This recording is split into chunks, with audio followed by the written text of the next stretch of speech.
કચ્છી ગુજરાતી સાહિત્ય તમારી ચેનલમાં આપણું હાર્દિક સ્વાગત છે। આજે હું તમને આપણે રસોડામાં રહેલા મસાલાના ગુણધર્મો વિશે જણાવીશ। તો પહેલાં તો હળદર કુદરતી એન્ટિસેપ્ટિકથી ભરપૂર છે। તેના ફાયદા તે સોજો અને દુખાવો ઓછો કરે છે।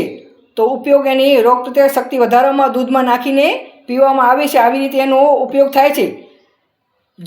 જીરું પાચન શક્તિ સુધારનાર છે। એના ફાયદા છે ગેસ અને એસિડિટીમાં તે રાહત આપે છે।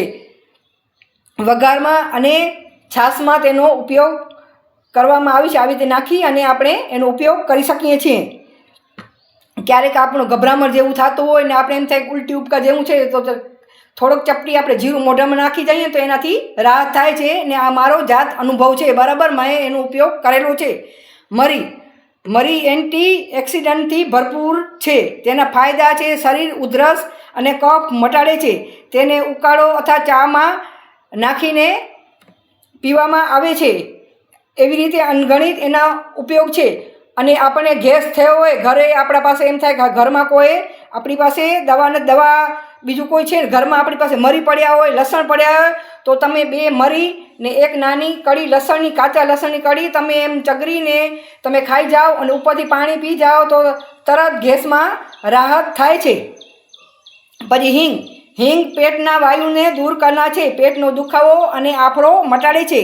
તેનો ઉપયોગ દાળ અને શાકમાં વઘારમાં કરવામાં આવે છે।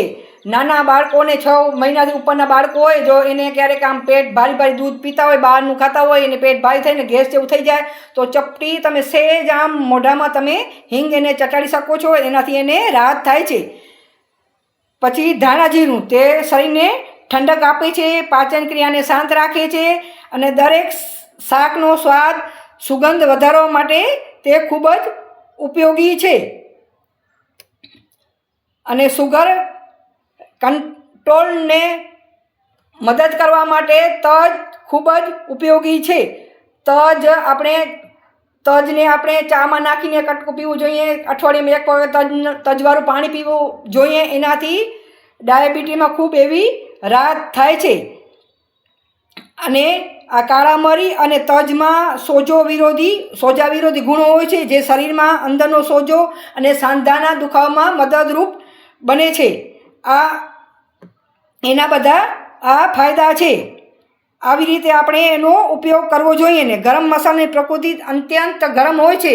જો તેનો વધુ પડતો ઉપયોગ કરવામાં આવે તો પેટમાં બળતરા છાતીમાં બળતરા એસિડિટી કે મસા જેવી સમસ્યાઓ થઈ શકે છે। તેથી રોજની રસોઈની માત્રામાં અડધીથી 1 નાની ચમચી જેટલો જ તેનો મર્યાદિત ઉપયોગ કરવામાં આવે તો એના અનગણિત લાભ છે। વધારે ઉપયોગ કરવાનો નહીં। આપણી પ્રકૃતિ પ્રમાણે આપણે ઉપયોગ કરવો જોઈએ। રસોડામાં જ આપણા મસાલા છે તો તેનો જ આપણે ઘરે ઉપયોગ આ બીમારીઓમાં અને ગમે એ રીતે બીમારીઓમાં આપણે ઘરે ઉપયોગ કરી શકીએ છીએ। તાત્કાલિક દવા માટે આપણે દોડવાની જરૂર પડે નહીં। પહેલાંના જમાનામાં આ જ ઉપયોગ દેશી જ ઉપયોગ કરતા હતા।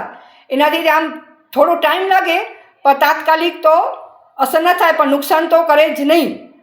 આ હતા રસોડામાં રહેલા મસાલાના ગુણધર્મો વિશેની મારી માહિતી। તમને મારી આ માહિતી સારી લાગે તો શેર કરજો, કોમેન્ટ કરજો અને મારા ચેનલને જરૂરથી સબસ્ક્રાઈબ કરજો।